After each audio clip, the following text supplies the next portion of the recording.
Okay, so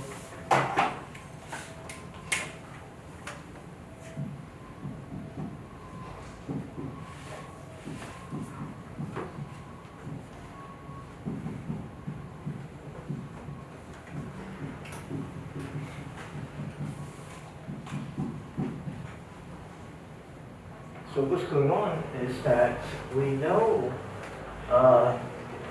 one of the key properties of a group is that of closure. So let's be specific, right? So we are doing rotations, which we have argued in any dimension takes this form. So if I take one rotation and then multiply it by another rotation, I put a prime to distinguish this set of parameters. Remember, omegas are basically rotation angles, but I put it this way because of the anti-symmetric character of J. But omega and omega prime are different rotation angles. The generators are the same, but the rotation angles are different. But if I multiply two rotations together, meaning I take an object, I rotate it, and I rotate it again, it better give me a rotation, another rotation, but it's still a rotation. So it better give me, let's say, PQ, omega double prime, J, PQ. Right? So these omegas might be, omega double prime might be difficult to compute, depending on what exactly omega and omega prime are, but it has to give you this form. So group multiplication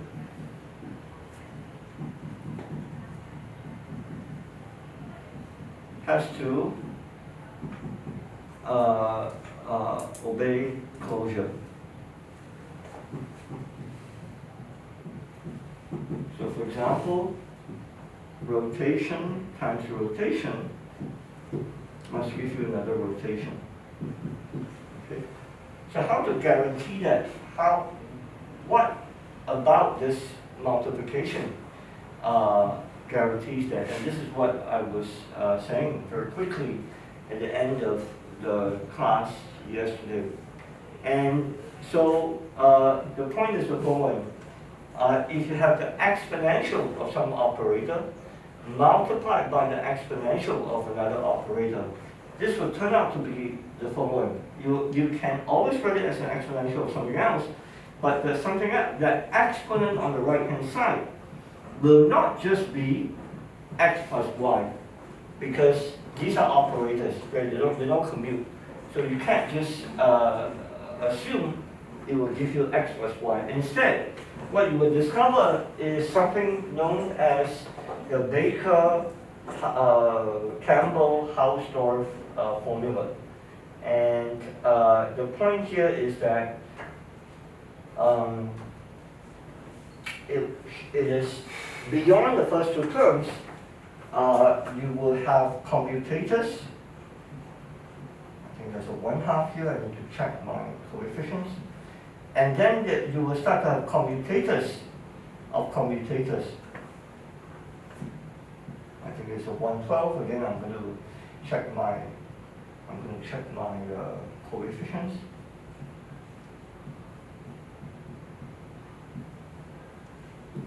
So maybe I should write it as an EXP. So exponential of plus higher commutators.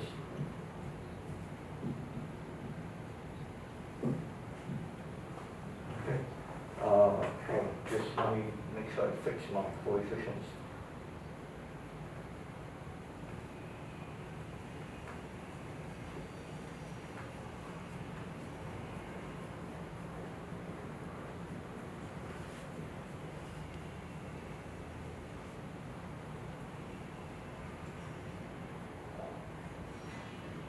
Okay, there we go. Yes, 1/2, 112.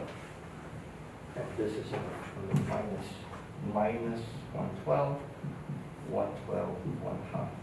Anyway, you can find this formula in my notes, and I also link to an article on Wikipedia that tells you, I think, how to construct this. But the point is not the construction itself, because in fact it's not a very efficient way to compute rotations, right? So that's not the main point here. The main point is that the higher terms that show up in the exponent involve commutators.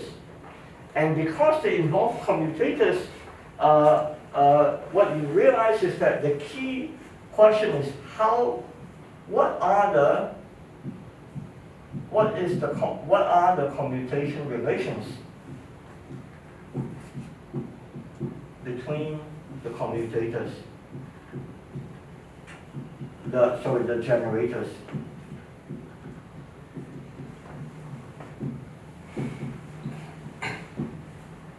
And in particular, let me just say the answer. So the answer is that if you allow the commutator of J's, or whatever generator of group, the generator of whatever group that you're interested in, to give you back a superposition of the generators.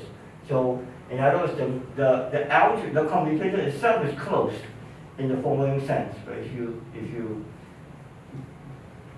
commute JA and JAB and JMN, and it gives you back some superposition. So for now, I'm just going to write it as some chi. Let me put an I out there. Chi A, B, N, N, P, Q, J, P, Q. So I'm going to stick to my summation convention. So there's a sum over PQ. The point is that if the commutator gives you back the superposition of the original generators, then this is one way you can guarantee that you will get back a rotation. Right? So this is linear in J, this is linear in J, and if all the higher commutators will keep giving back an expression linear in J, then everybody here will be linear in J, and you are guaranteed you'll get back this form. So just to be very clear, I'm going to write down a very messy expression. Right? So Z, if you just crank through what this looks like, will look like the following for our rotations in particular. So I'll get I over 2 omega AB, JAB. So that's linear, that's okay. That's X plus Y, omega prime AB, JAB. And then now the messy parts begin, right? So 1/2. And then I'm going to take the commutator of the first exponent with the second exponent. So I'll have a minus I over 2 squared. Omegas are just real numbers, so I'll just pull them out from the outset. Omega AB, omega prime NN. Okay. And then I'll have a commutator JAB, JNN. Okay. So again, this is the commutator of X and Y. But as we have agreed, we will work out what these guys are, but let's now allow them to obey closure, meaning commutators of the J's will give me back a superposition of the J's.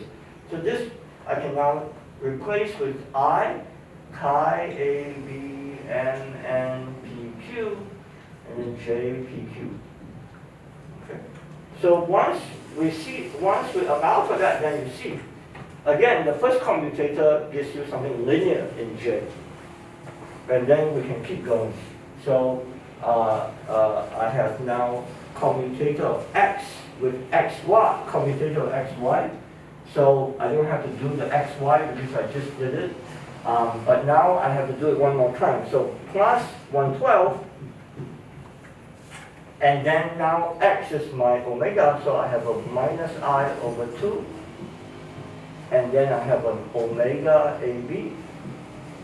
And then it's going to become, maybe I should come up with a different symbol. Let's call it LK. And then commutator of JLK with this whole stuff here, because that's my commutator of XY. So I'm going to pull out the real numbers. So maybe I'll do this. I'll write this down first. Minus I over 2. I told you it would be messy, so bear with me. Omega prime N, I, chi, A, B, M, P, Q.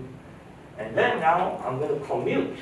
Remember J, L, K with J, P, Q. And the purpose is to show you again, this second commutator, remember I'm working out the commutator of X with the commutator of XY. And commutator of XY is this guy. I'm commuting X one more time with these guys. So now I can replace the commutator with chi, L, K, P, Q, and then say XY, and then J, X, Y.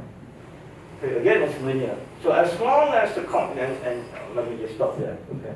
So as long as the commutators are close, they give you back the superposition of the original generators, then you are guaranteed every term is going to be linear in the generators, and therefore you will get back a term, the exponent on the right-hand side, that takes the same form. And this, by the way, is called the Lie algebra. The Lie algebra is simply the commutation relations. The Lie algebra of the Lie group. Right, so these are group elements, and the question is, what are the commutation relations between the generators? And as we have been anticipating, these guys in particular will give you in 3 dimensions. So now we're doing in arbitrary dimensions, but in 3 dimensions, we anticipate this will give you the commutation relations that you have seen in quantum mechanics between the so-called angular momentum operators. Right? So angular momentum operators are nothing but the generators of rotation. So let's try to get that in fact. I have a question. Yes. So the generators are the group elements? The generators are these guys. Okay. The exponential of the generators are the group elements. Yeah. Yeah. There is this, I should be a little bit careful, right? So here we are assuming that the group that I'm interested in is continuously connected to the identity. And in this case, it's clear. You just set omega to 0 and I get identity. But there are, even within the context we're talking about, if I did not impose, so remember how we talk about rotations. So first we discovered this condition, orthogonality of the matrices. Second thing was we discovered that actually we also have to impose this guy. So if I did not impose this, let's say I drop this, then there will be elements that are not connected to the identity. For example, this guy, 1 minus 1, 0, 0, is not connected to the identity. There's no way I can write this as an exponential of some generator that gives me this, not at least in the rotational sense. It's not a rotation, basically. It's not possible. Yeah. Yeah, but for our purposes, because we're interested in continuous stuff, later on we'll include boosts, for example, and maybe also translations. We need the whole Poincare group, actually. Then all these guys are continuously connected to the identity.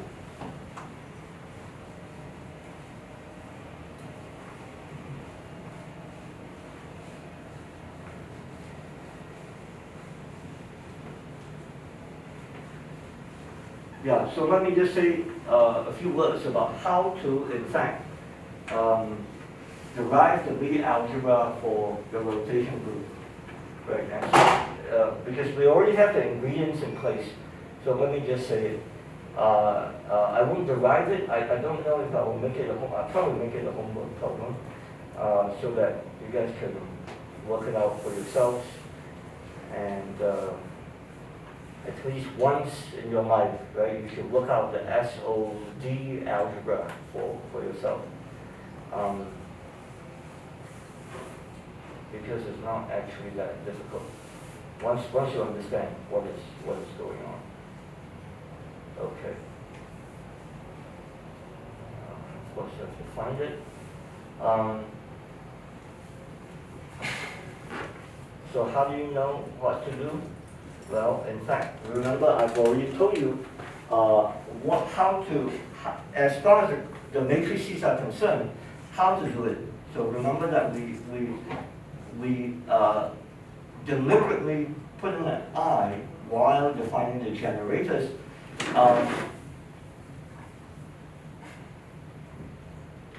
So that this guy is our original basis antisymmetric matrix. And the way we did it was to enumerate the off-diagonal upper triangular elements.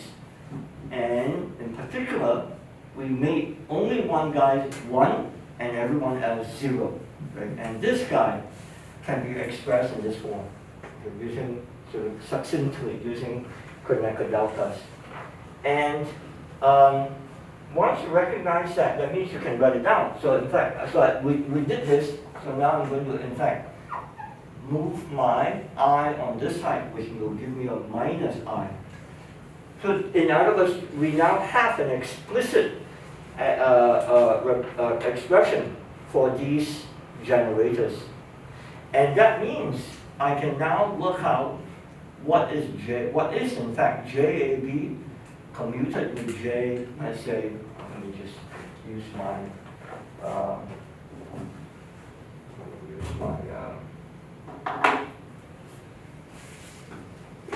jokes directly, because I can never remember all the minus signs and where the indices are, because it's crucial to get it right. So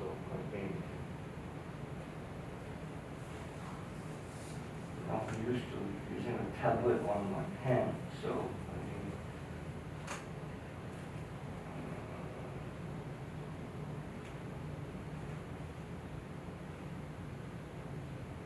okay, I'm going to just stick to my notes. So I use KL. These are just arbitrary indices. Yeah. So it's not important what symbols you use for them. What's important is to get it right. So it's minus I, and then you have Kronecker K N J N L, and you need to antisymmetrize N N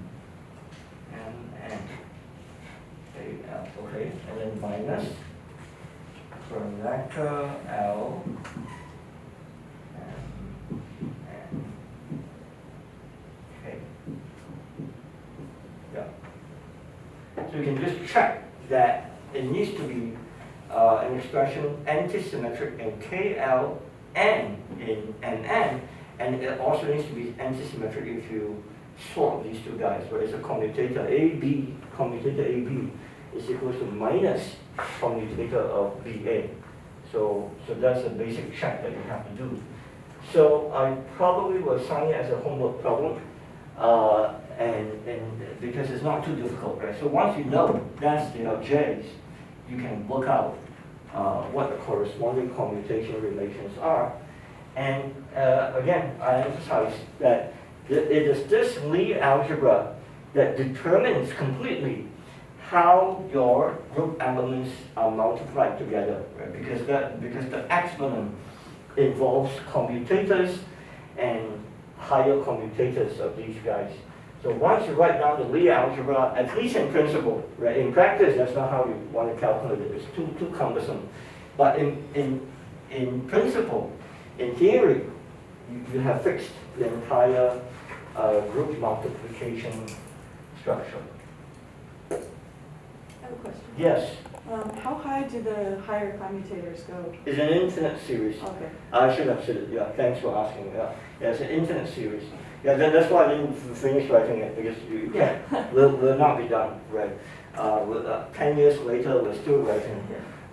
So that's also why I say it's not a practical way to compute things. There is, in fact, an integral representation for these things. That's why I linked to this Wikipedia article. I hope they wrote it down, but there's an integral representation for how to generate the higher terms in the series. But as far as I'm aware, for most practical applications, that's not how you do it. Actually, let me briefly mention, for rotations, there is this very well-known representation. We're using Euler angles, which hopefully, if you've taken a more advanced classical mechanics course, you would have encountered it. So what you discover is that there are, for any rotation that you want to do, you can parameterize it using three angles, and you can write your rotation in terms of these three separate rotation matrices, each around one Cartesian axis. And usually that's the more efficient way to parameterize an arbitrary rotation. And even in the group theory sense, this parameterization, because it's completely general, allows you to make statements about what the representation should look like. For example, when you learn quantum mechanics, at some point you have to start rotating your quantum states. How do those quantum states rotate? In fact, very often you use the Euler angles representation to infer what the corresponding operators would look like. Yeah, so that's the route to do the actual computation, but the Lie algebra is to emphasize that it is the commutation relations between the generators that ultimately gives you that fixes the multiplication rules, and actually that's the next topic, and it also fixes the group representations, which I have to explain now.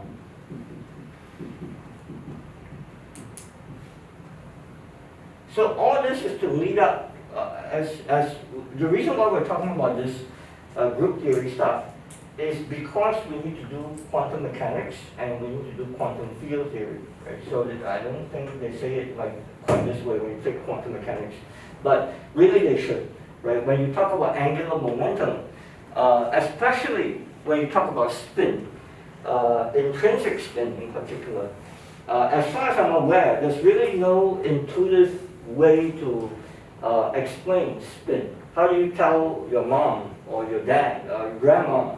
I think that's the best test, where you have to tell your grandma what is spin. What does it mean to have an electron having a spin 1/2? Very, very difficult. How do you tell your grandma, electron has spin 1/2, and what does it mean? Is it a spinning ball? All of that doesn't quite make sense, And so to really get down to it, is really about what are the representations of the rotation group. And so that's where we're going. So what is a representation? So to motivate it, we have to remember that quantum mechanics has an intimate relationship with the linear algebra. What that means in particular is that quantum systems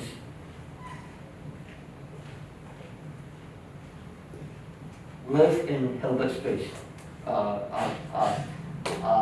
vectors in a Hilbert space. This is key, right? We don't know how to do quantum mechanics otherwise. If you want to teach quantum mechanics, first you have to teach some linear algebra, right? You don't have to know every little theorem in linear algebra. At some level, if you say you understand quantum mechanics, you have to know some vector of linear algebra.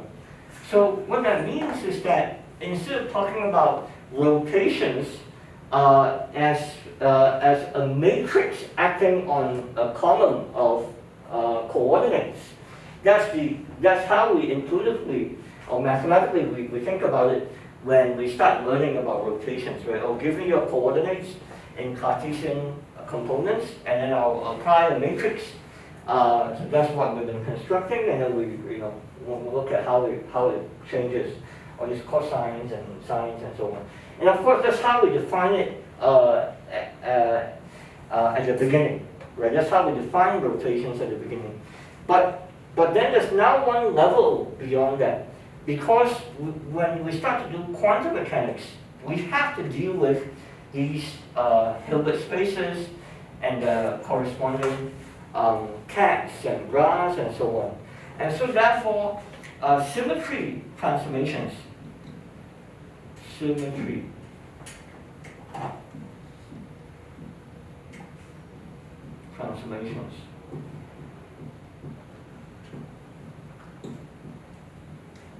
such as rotations,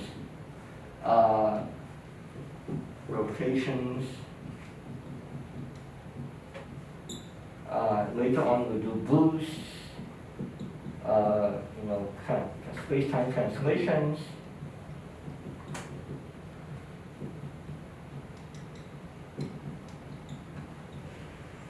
and so forth, must be implemented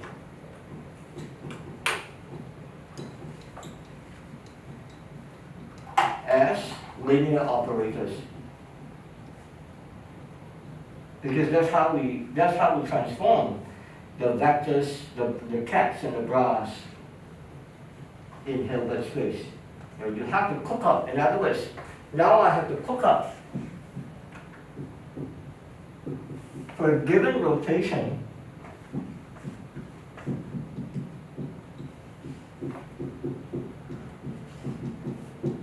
I have to transform that rotation operator into a linear operator that actually acts on my Hilbert space. So this used to be a matrix, but now I have to convert that matrix, which describe actual rotations of my Cartesian components. Now I have to transform it into some linear operator that acts on whatever Hilbert space that my quantum system lives in. That's, I think, the physicist's motivation for studying group representation. So, but of course, that's not all. We have to obey a bunch of rules, and that's what group representation. This is the first thing, the first property. The first property of what it means to have a group representation is that you are converting your original definition of the group to you feed it into a machine, and the machine will convert it into a linear operator. But that's not all. So let me be slightly more abstract here. So remember, one of the key things about the group is that the multiplication is closed, which means if I take one group element times another group element, it better give me a third group element. Right? So in our case, maybe I should use rotations, continue to stick to rotations. So one rotation followed by another rotation, that will give me a third rotation. But if this guy holds in a sensible way, then what it must mean is that if I convert these two guys into my corresponding linear operator, then the corresponding linear operator for this guy must obey this product rule, right? So let's put it down. So d of G1 times d of G2, which means what? Which means that I've converted these two guys separately into my linear operator. So depending on the problem, there will be a different, these guys might be a different linear operator, because it depends on what system I'm talking about. But this guy, no matter what these rules are, this machine does, it better obey this group multiplication rule. If it gives me d of G4, then it will have broken the multiplication rule, because this was the original multiplication on the Then the different bases would obey a slightly different version of the Lie algebra than the one I'm writing down here. But there must be a change of basis to get back to here, right? So as long as as long as my generators obey this, then I'm guaranteed that I'm doing the rotation group. Although this form is not universal, right? You might, I'm not sure if that's what you're asking, but this form is not universal in the sense that you can choose a different basis and you will look different, right? For example, there's a sense in which the generators are orthogonal or not, right? And you can choose any basis you want, including non-orthogonal basis. And then I'm pretty sure the Lie algebra will look different. Well, Yeah. I think that you mean what I need to make I need know more things. Mhm. There are several bases in your argument. In the Lie algebra, it has its own basis. Things A is the tangent space of the manifold, and Yeah. if you choose a specified representation, Yeah. it has another basis for the representation space. Yeah, so remember this argument did not require a particular representation. I used the original definition of the group, right? So I haven't actually constructed any representation of these guys in the sense that I haven't converted it into some other linear operator, right? So this is if you want to call it, is the fundamental representation, right? Fundamental in the sense that this is the original way I define rotations. So I don't have to talk about representations if I just want to talk about their commutation relations. Is that what you're asking? Maybe let me think about it. Okay. Okay. If we change our basis with Yeah. some, we rotate the axis, Yeah. then I think the meaning is obvious. But you mentioned that we can also choose some non-orthogonal basis. Yeah. For the generators. Then I think Yeah. for that case, the meaning is quite not obvious. That's right. So yeah, that's actually why I chose this basis, right? So for example, the two-dimensional case, I deliberately chose this, right? And because it showed that it showed that this is rotation. When you exponentiate this, I don't think there's a choice actually. I think for 2 dimensions, remember the criteria is that it has to be antisymmetric. So I can, of course, I can put a number over here and it's still antisymmetric. So that the only degree of freedom to choose a different basis in the 2-dimensional case is I multiply it by a number. But if I go to higher dimensions, then I don't necessarily need to stick to these guys, right? I don't have to write it all out. But I can take, for example, a superposition of them. I can mix it up. But it is true, I think that's what you're referring to. This is easy to interpret because this generates rotations on the 1-2 plane. The other guys will generate 1-3 and 2-3, right? But yes, if you now mix it up, then you have to think a little bit now. But there should still be an interpretation because all that's happening is that, at least in 3 dimensions, you can think of this as rotations along on 1-2 or orthogonal to 1-2 is the z-axis, the third axis, right? So if you take linear combinations of this and the other guys, then you're just choosing a different axis of rotation. Yeah, so at least in 3 dimensions, I think it's not too difficult to interpret what's going on. Yeah, so but of course then if you choose different axes that are not mutually perpendicular to each other, then the Lie algebra would take a different form. Yeah, it'll be more messy. Yeah. Maybe let me ask. Yeah. The basis here is with corresponding to which index of in your JAB and N? This guy, Upper one. this one. Yeah, you have 4 index, and Yeah. I think AB corresponding to the index in the algebra. And Yeah, so this is the, remember, these guys label the generators. So label which generator you're referring to. Being referred to. Referred.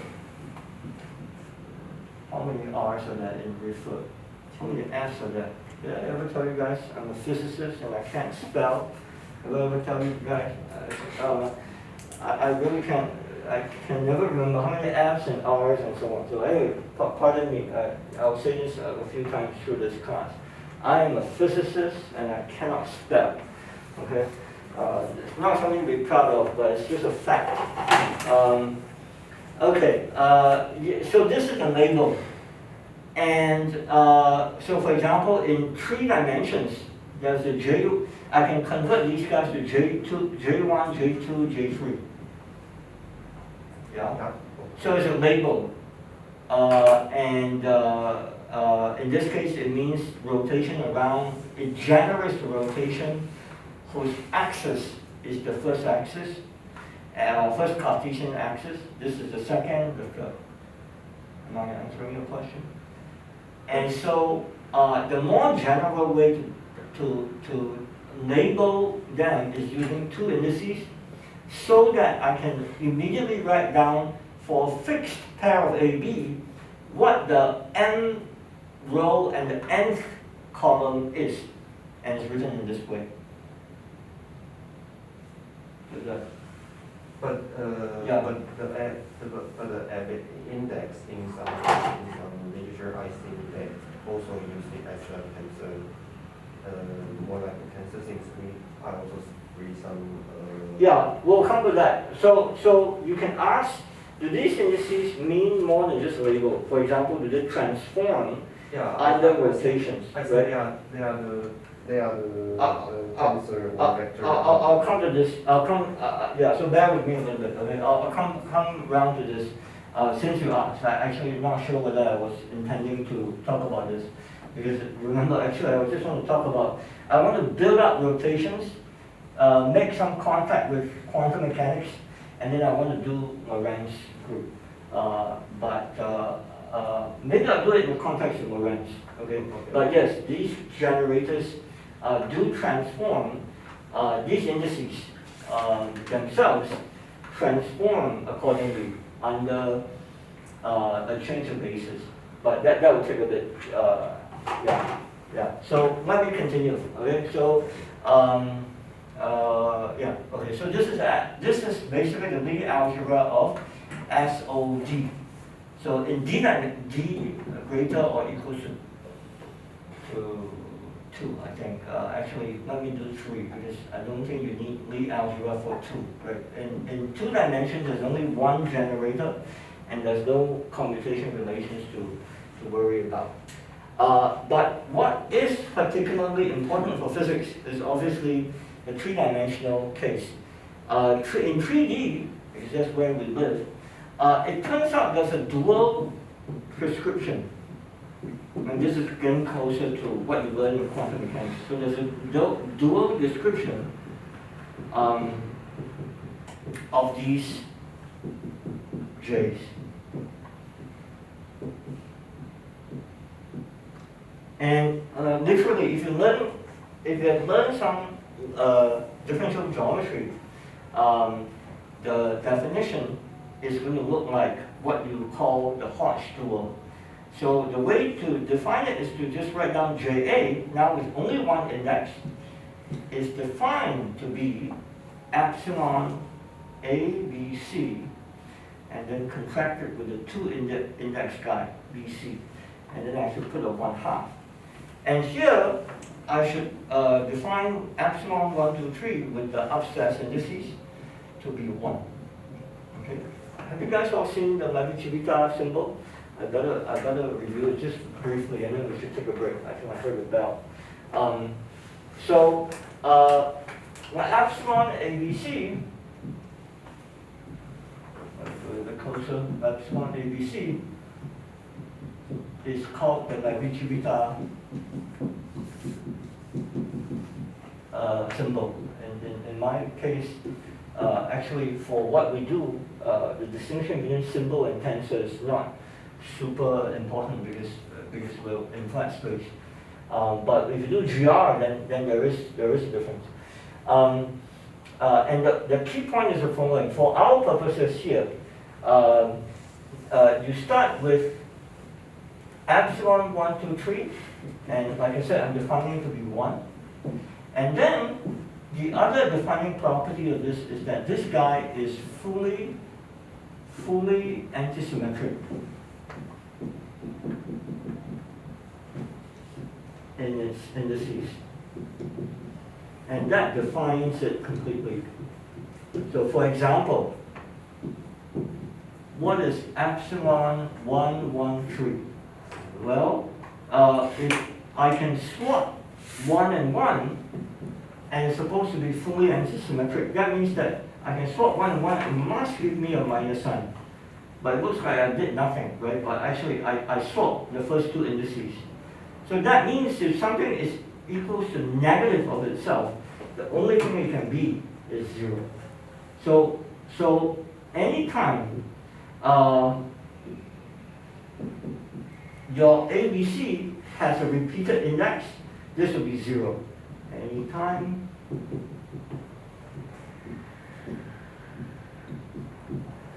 has a repeated index.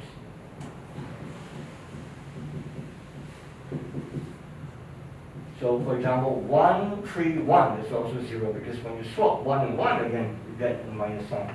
So what does that mean? It means that actually the only non-zero components are 1, 2, 3, 1, 3, 2, 2, 1, 3,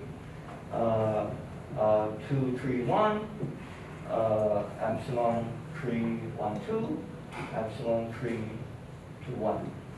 Yeah, these are the only 6. I know there's 6 because it's 3 factorial. These are the only non-zero components. And in fact, I won't do it, but you can, just from the fact that it's fully antisymmetric, you can now, based on, that's why this guy is important, you can now start from here, so this is 1, and infer what the rest of the guys are. So for example, this is minus 1. Right? So this is 1, is a definition. You can choose it to be minus 1 if you want, which will actually happen when we do space-time. I'll come to that in a bit. But for now, it's 1. So this will be equal to minus 1. Right? And then as you go on, you just look at how many swaps it takes to go from here to here, here to here, and so on. And the answer will be basically minus 1 to raised to however many swaps you need, because each swap gives you a minus 1. Okay? And so hopefully now it's clear. So for example, J1 is what? Let's write it down. It's 1/2 epsilon 1.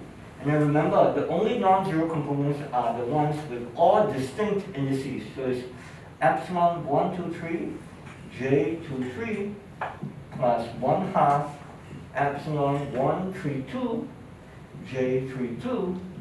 And now you see why I put a 1/2, because this guy is actually anti-symmetric. So it's actually negative of this guy. This guy is 1. But this guy is also anti-symmetric. So this is 1, this is minus 1, but this is negative of this. So therefore, the net result is that you just have 1 times of J 2, 3. Okay. Likewise, you can work out, let me finish that and then we'll take a break. And then you can work out J2, for example, is 1/2 epsilon 2, 1, 3, for example. Let me see. Yeah, it's J 1, 3 and 1/2 epsilon 2, 3, 1, J 3, 1. And then you would realize that this is actually minus J 1, 3. Okay, and then J 2, 1, 3. Yeah, that's right. And then J 3 is J 1, 2. Yeah. Okay. So there's a dual description, and you can think of it as, because these guys are antisymmetric, in the upper triangular components, there are only 3 of them. And that's exactly corresponding to the 3 components that we're seeing here, J1, J2, J3. And only in 3 dimensions. So I think I've made this claim before. Only in 3 dimensions do you have this luxury to convert a 2-index object into a vector, okay, a 1-index object. There's no other, in other dimensions, you can convert two indices into more indices, but not one. Okay? And this has implications for how we interpret rotations. And like I said, I made this claim before. Only in 3 dimensions can we think about rotations as not just rotations of a plane, but rotations around an axis. Right? And this we're about to see why that is the case. But let's take a break first. Any questions for me before we take a break? What's the time now? Yeah, it's almost 11. So let's come back around 11:10. But any questions for me?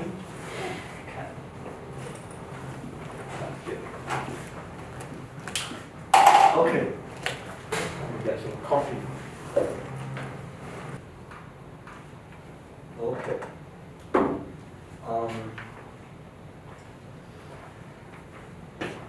Yes, so let me complete this discussion by, in fact, verifying my claim before, which is that in 3 dimensions, we do have an alternate description of rotations. Instead of rotating a plane, rotating a 2-dimensional plane,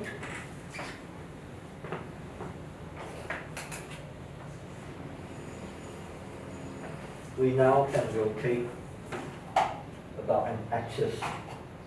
So the way to verify this is in fact to simply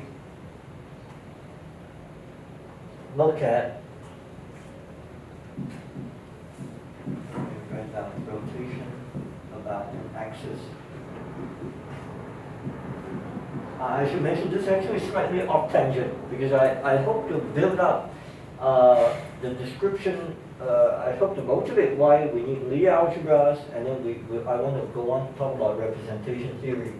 But I think it's not well known, not well appreciated at least, that rotations about a plane is actually more fundamental, especially if you want to talk about rotations in general, right? But of course, we live in 3 spatial dimensions, so you can get away with viewing it either way. And so we never need to, we seldom need to think about these issues. But let's go. So let's do e to the I theta, j1, 2. Right? And so previously we recognized that this gives you rotations about the 1, 2 plane. So 1, 2 plane rotated by angle theta. But now we have discovered that 1, 2, oops, I erased it. So J is 1, 1, 3. J1 is 1, 3. J2 is minus 1, 3. And J3 is 1, 2. Right? And so immediately I can replace this with e to the minus I theta J3. And you can see that, as I like to claim, 1, 2 plane is orthogonal to the 3rd axis.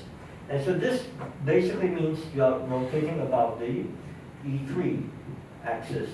Okay. And then likewise, e to the minus I theta J 1, 3 is e to the I.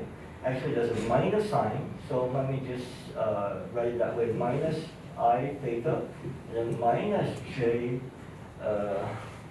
Okay? And so this is, so rotation about the 1, 3 plane is, in fact, rotation about the minus E2 axis. Okay, that's a correspondence. And then the last one, e to the minus I theta j 1, 2, 3 is equals to e to the minus I theta j 1, j1, right? 3, yeah. So this is the 2, 3 plane, and rotating that is corresponds to rotating about the E1 axis. And of course, the more general case is that you can now instead of writing e to the minus I omega I over 2 omega AB JAB. Now I can plug in my definition for JA, so I should say that there's an identity epsilon ABCJC is basically equals to XJAB. There's an identity that allows you to basically take the inverse of this relationship. Right? So this gives you JA with one index from the two index guy by taking what's called the Hodge dual of J with the two indices. But there's an inverse relationship. So the inverse Hodge dual, you can take the Hodge dual one more time on both sides. And what you will discover is this. You can do a quick check, right? So for example, J12 must be epsilon 1, 2, 3, J3. And in fact, this is in fact J3. So you can do a check whether the only thing that you will make a mistake on here is whether it's a sign. There's a minus sign or plus sign here. Otherwise, there's very little room for error, right? So all you have to check is, did I get my sign right? Just plug in some numbers. If JAB is 1, 2, then epsilon 1, 2, and the third number has to be 3. The only possibility is 3, and it checks out, right? So therefore I can plug this guy into this, e to the minus I over 2 omega AB, and then this is now epsilon AB or ABC JC. And then now I can repackage this in the following way, right? I can now write e to the I, and then omega AB over 2 epsilon ABC JC. And then now I can redefine this as e to the minus I theta C JC, which means it's basically a dot product, right? I can write this as e to the minus I theta dotted into J. And I hope the interpretation is now clear. So if I write, especially, these are 3 numbers, so I can write them as the magnitude of theta, which is now a 3-component object, times theta hat dotted into J. What is theta? It's actually directly related to the omegas, right? So 1/2 omega AB epsilon ABC is in fact theta C. But if I view that as now a Cartesian vector, then I hope the interpretation is clear. You're basically rotating about the axis theta hat by the amount theta, and the way you can see that is the case is because you're dotting it into J's, right? And so if you align theta hat along one of the Cartesian axes, then you recover one of these 3 cases. Right? That's the way to check your interpretation. Right? And so in other words, as I claimed before, these are nothing but the rotation angles. And in 3 dimensions, this is in fact sort of the dual version to describe this. Yeah, so that's really a side remark because this is not a class on geometry, it's a class on quantum field theory. So I do want to switch gears a little bit and return to my discussion on group representations, because that is relevant to quantum physics. But like I said, I think this is not well appreciated, right? That rotations in general, it's more fundamental to start from the perspective that it really is about rotations of a plane.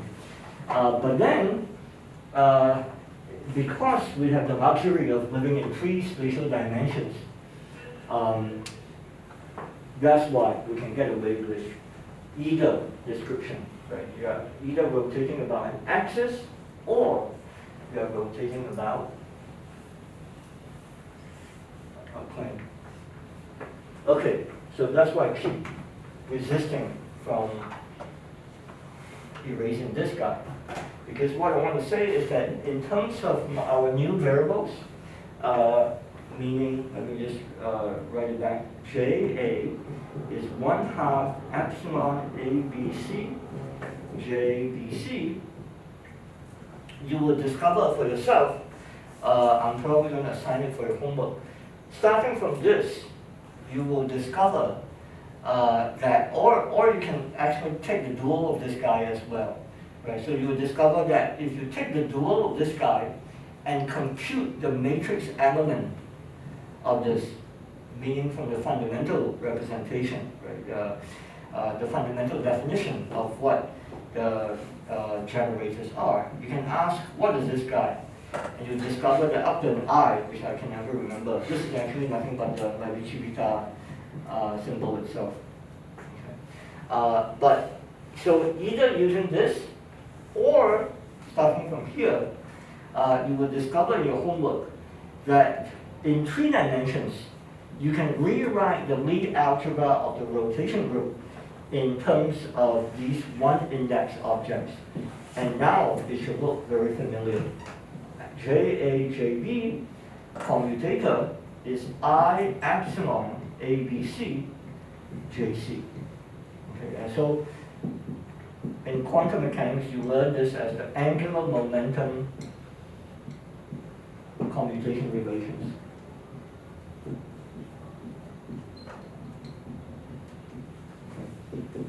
And so, hopefully, you've seen this before.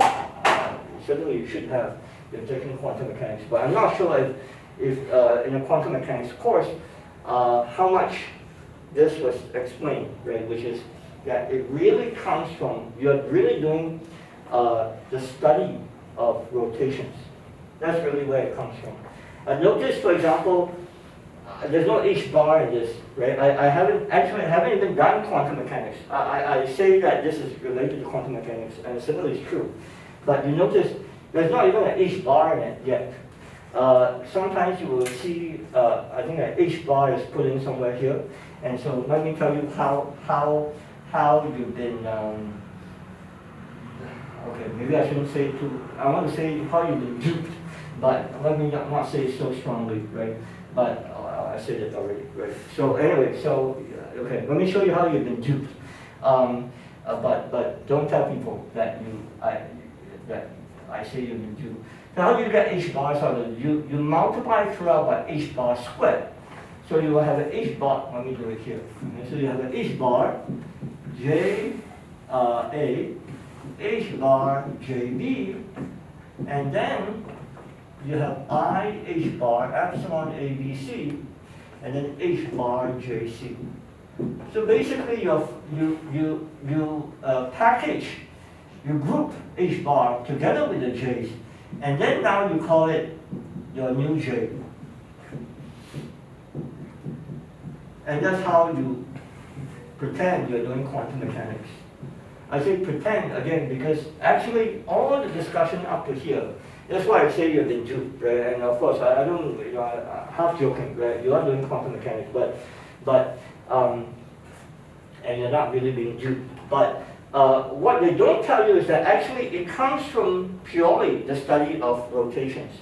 To say that there's something fundamentally quantum about this, I think it's not completely right, because that doesn't mean that mathematicians are doing quantum mechanics. No, they're just studying rotations. It's only when you apply it to quantum mechanical systems, then it is very often useful to package H bar part of it. Right? So I don't deny that part, but it's not quite right to say that you're doing quantum mechanics, even at this level. Same thing for, by the way, same thing for your x comma p commutation relations. You will discover that actually the h bars cancel out as well. There's an h bar that people like to stick in this guy, and then on the left hand side you call it h bar, right? So this is so what you discover is that actually there's an h bar here.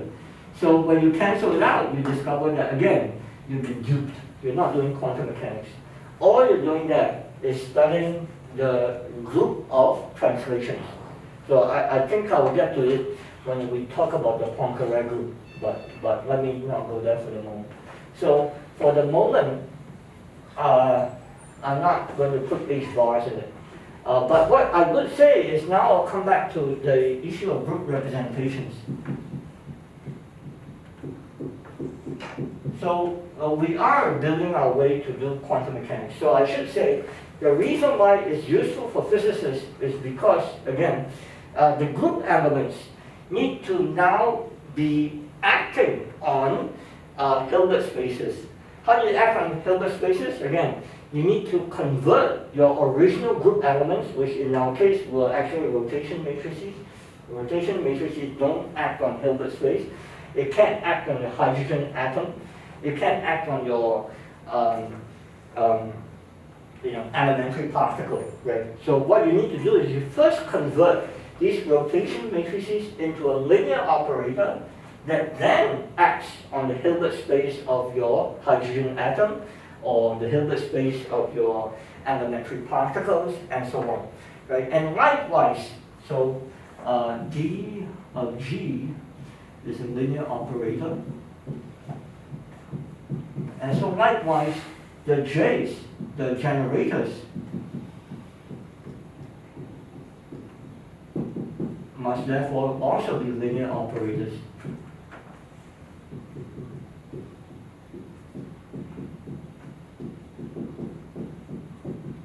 Because after all, the exponential of these guys are the linear operators, right? So J's, so in quantum mechanics and in quantum field theory, we do promote, so these J's, for example, in rotations, these J's, JAB or JA, do become linear operators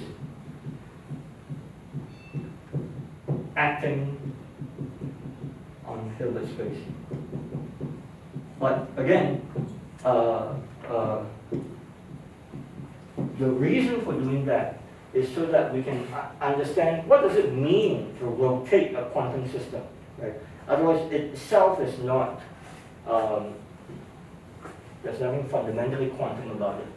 But once you do that, then that starts to become a related question, which is that if these guys happen to be Hermitian, which for the rotation group they are, right? So let me just summarize what happens, and then we should move on to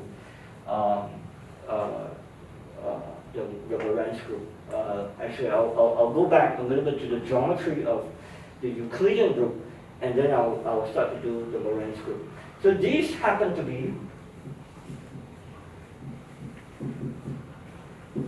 Hermitian.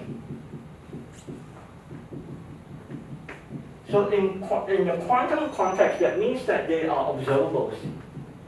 We call, in fact, in quantum mechanics, we call observables Hermitian operators, but I think we do that deliberately because the word observables means that these things, in principle at least, should be things that you can measure in an experiment, right?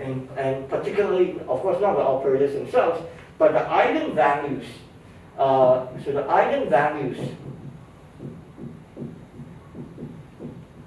of these J's and related operators. I'll say this more in a second.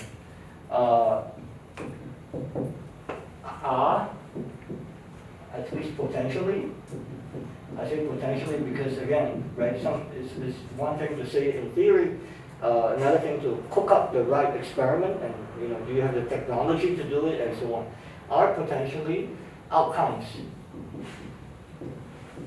of some experimental measurement.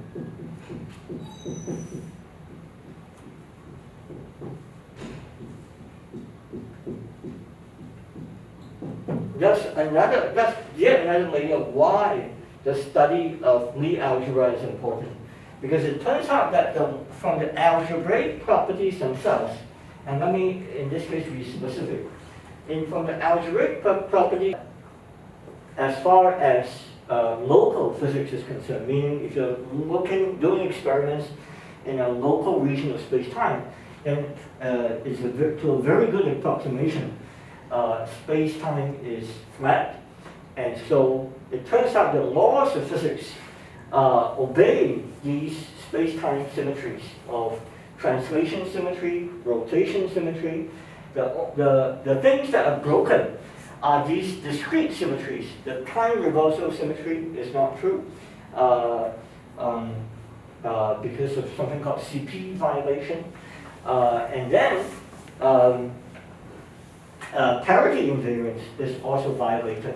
This, by the way, our building is named after the person who verified this, was the first one to verify this using, I think, cobalt decay, right? So Professor Wu, whose name is now our building's name, was the one who experimentally verified it. It was proposed by two theorists, but she was the one who, in fact, experimentally verified it. So hopefully we'll have some time to talk a little bit about those symmetries, but that's where we're going as well. While we're talking about rotations, is a build-up to the more complicated, slightly more complicated Lorentz and Poincaré group, but also because the rotation group itself is, in fact, fundamental to the laws of nature, right?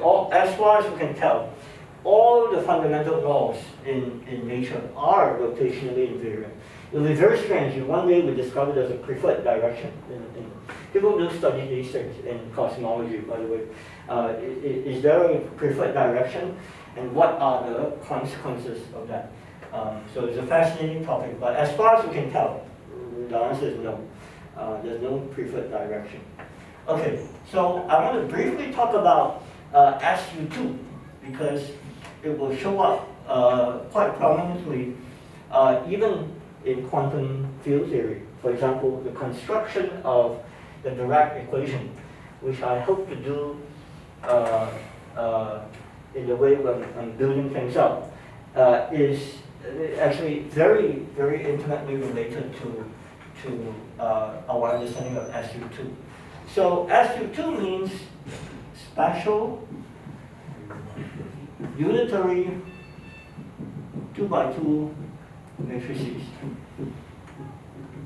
So as usual, special means determinant of your matrix is 1, and unitary 2x2 I hope is self-explanatory. Right? So you take U 2x2 dagger times U 2x2, that'll give you 1. Okay? I like to write my operators without the hat, as opposed to the quantum mechanics books. Right? So my matrices, on the other hand, often has hat, but many times actually the hat is unnecessary. I think you know what I'm talking about. The 2x2 matrices that are unitary.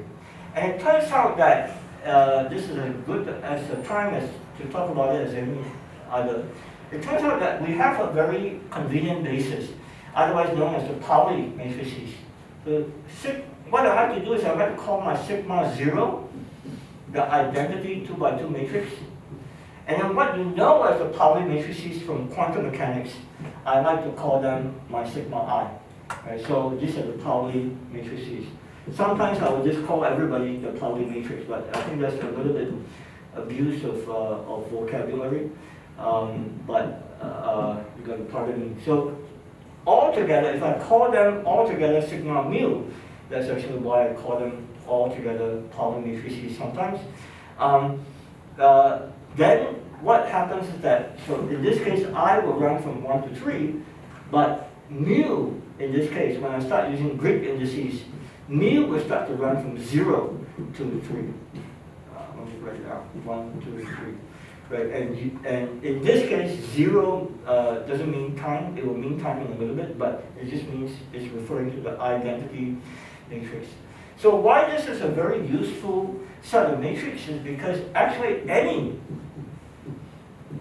2 by 2 complex matrix can be written as a superposition, can be expressed as P mu sigma mu. In other words, this is a basis. So i.e., this is a basis for 2 by 2 matrices, complex in fact. Which means I can superpose these guys. And so remember, my summation convention is in force. So now that I'm using grid indices, my P mu runs from 0 to 3. Right? Let me just write it down. So this would be P0 times the identity. So sometimes I'll leave it out, but now I'll write it explicitly. And then plus Pi sigma I. So I will run from 1 to 3. And so any matrix can be written in this way, and we'll have use for this in a little bit. But let me come back to why is related to this SU2. So it turns out that it will turn out that SU2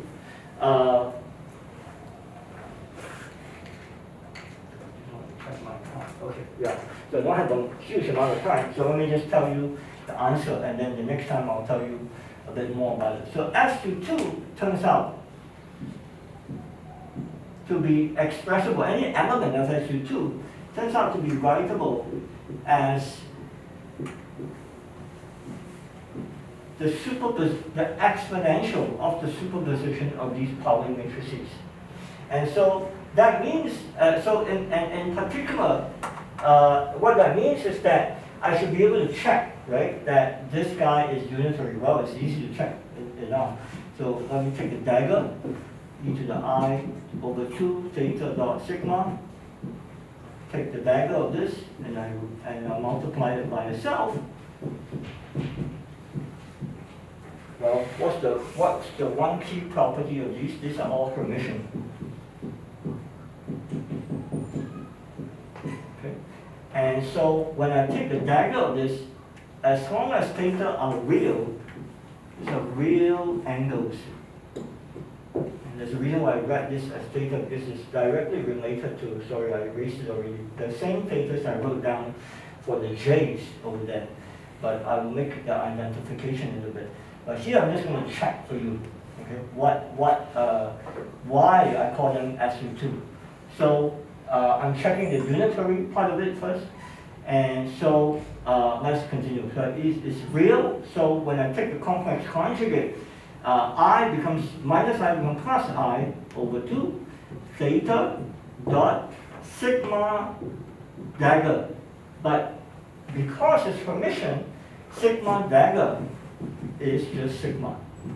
Okay, that's a very crucial point. Because later on when we do the Poincaré group, the Lorentz group, we'll discover that the exponent is no longer purely imaginary. There'll be a non-permission part showing up anyway. So we'll get that. And then this will be minus I over 2 theta dot sigma. And like I said, sigma dagger is sigma.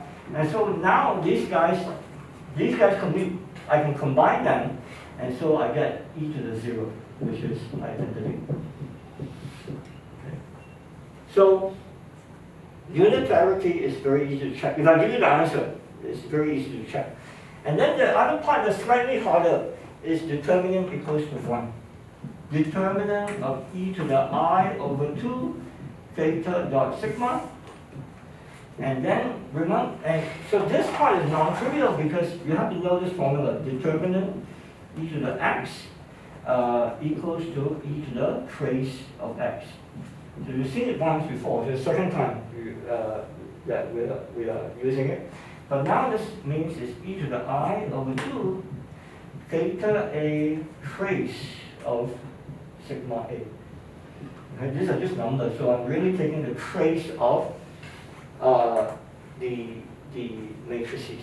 Right? Trace is a linear operation, so trace of A plus B is the trace of A plus trace of B.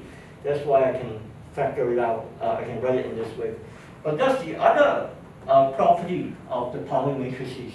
They are Hermitian and they are traceless. If you look up your quantum mechanics book, you can find an explicit representation of this.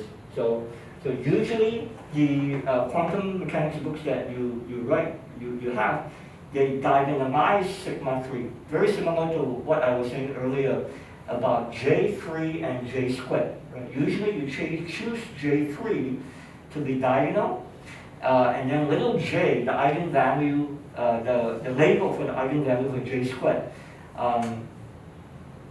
will bound the eigenvalues of J3. So similarly here, sigma 3 in quantum mechanics is usually the one that's chosen to be diagonal, and this will give you plus minus. In fact, it's usually the two-state system, right, in quantum mechanics. The famous two-state system is usually based off discussing the Pauli matrices, because that is the two-state system. So because it's traceless, now you see that in fact these guys are all 0. And so again, you get e to the 0. In this case, it's 0, 2 by 2. So you get identity 2 by 2. In this case, 0, the number 0. So in fact, you get determinant 1. So I've given you the answer, and we just check that it is in fact SU2. Because we don't have a huge amount of time, so I gave you the answer. There is a different way, which is to try to construct these guys, because we know these guys are bases. So we'll come to that also, hopefully in due time. But let me show you why it's important at this point. It's important at this point because it is in fact related to the rotation Lie algebra. So I'll remind you again, for SO3,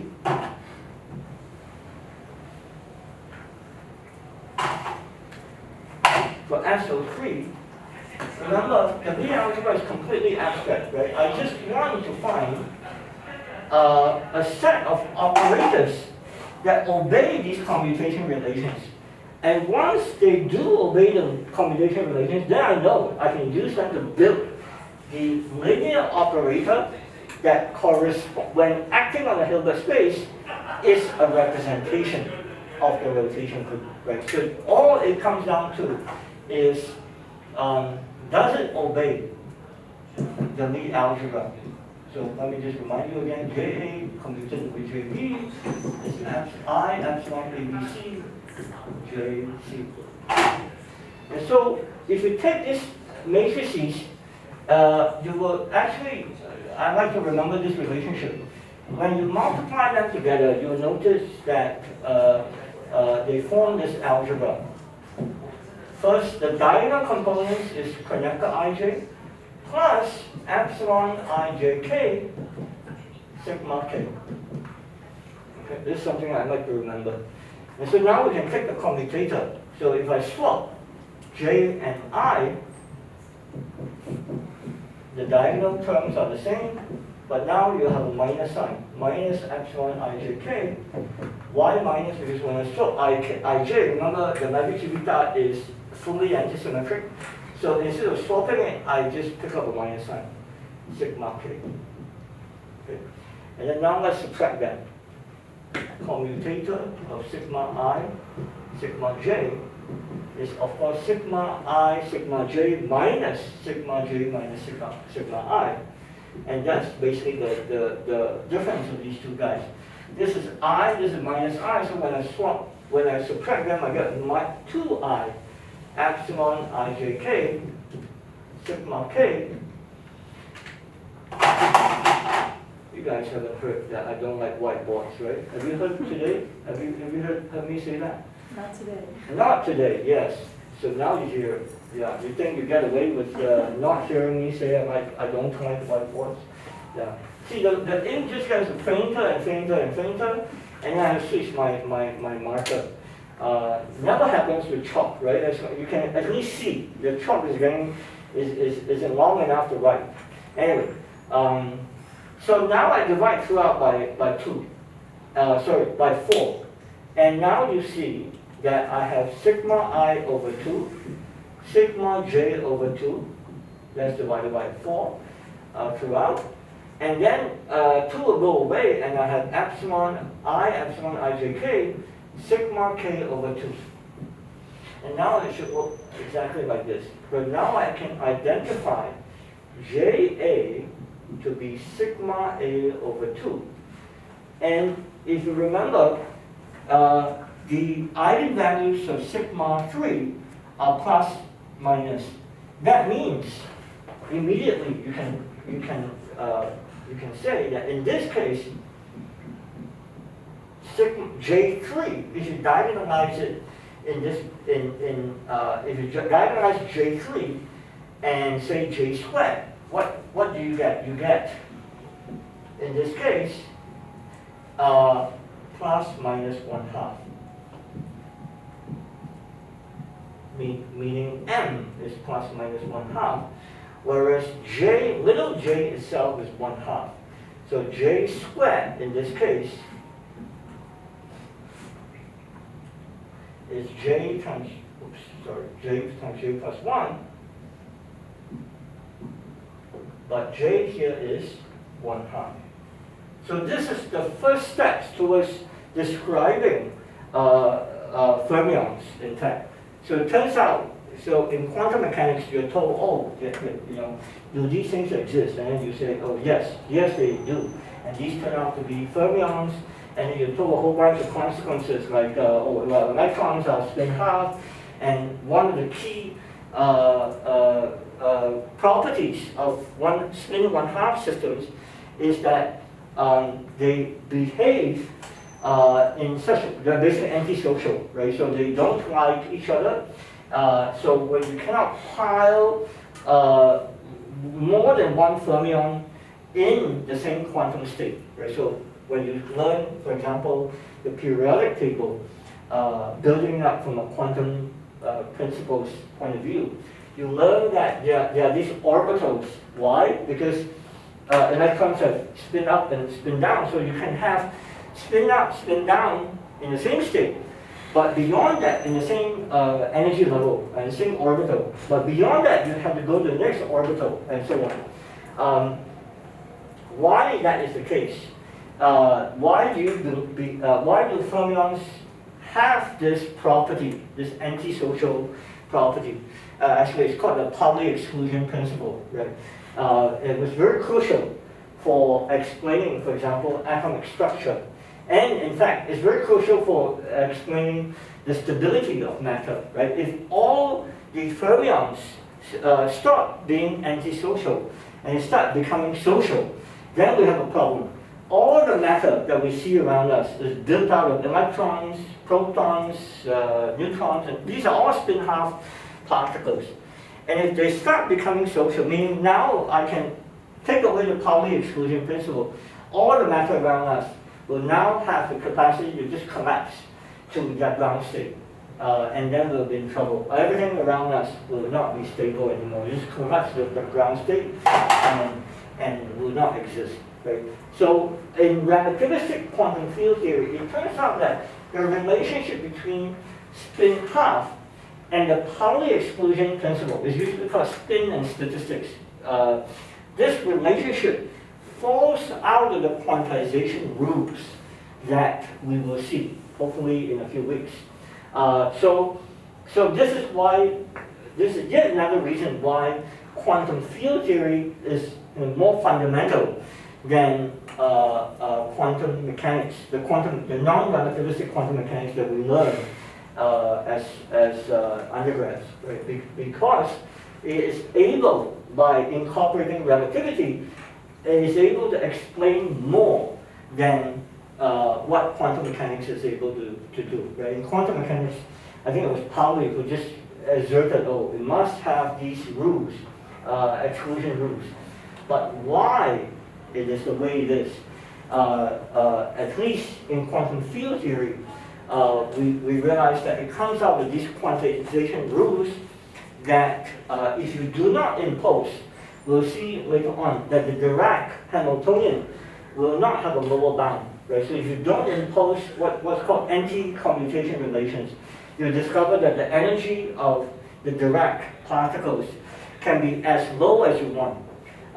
And we'll talk more about why this is a problem, right? But because of that, we don't do that, and we don't allow that, and therefore, from that, just from being spin half, you discover the exclusion principle. I think I'm out of time. Any questions for me? Yes. You just mentioned that those four polymatrices Mm-hmm. can compose any two-dimensional complex. Yeah, they form a good basis. Yeah. Are those P-mu complex? Which one? P-mu. P-mu? Yeah, you can let them be complex. Yeah, they have to be if you want to get a arbitrary matrix. They have to be. Yeah. If they are real, then they just compose any arbitrary permission. Right? That's right. That's right. That's right. Yeah, yeah. That's exactly right. If you restrict P to be real, then you are superposing the Pauli matrices to get any 2x2 real matrix. That's correct. And in physics, is P often to be real? Only Yeah, so there's a reason why I write it this way, right? So I write it this way because it will turn out later on that this will be momentum. And there's a reason why I talk about it right now, because as we go on, we'll see this Pauli matrices repeatedly. And the reason why I write it this way is because it will turn out that, so I guess I'm giving it away already, but the determinant, if you start to calculate what is this determinant, so the superposition of this is a 2x2 matrix. And so the determinant of this guy will turn out to be nothing but P squared, the dot product of momentum with itself. So what should that remind you of? Remember, what is the Lorentz group? Again, I'm skipping ahead, right? The Lorentz group, just like the rotation group, preserves something. In the rotation group case, it preserves the dot product between Cartesian, Euclidean vectors. In the Lorentz group, it preserves the sort of dot product between four vectors. And this is one example, P mu dotted with itself. So what you see here is that there's an intimate relationship between the Pauli matrices and the Lorentz group. Yeah. So later on we'll see such an example. P is real, P is momentum, and you'll see that in fact this is the starting point for discussing the Lorentz group if you want to build your way to the Dirac equation. Yeah. Good. We'll see you guys next week.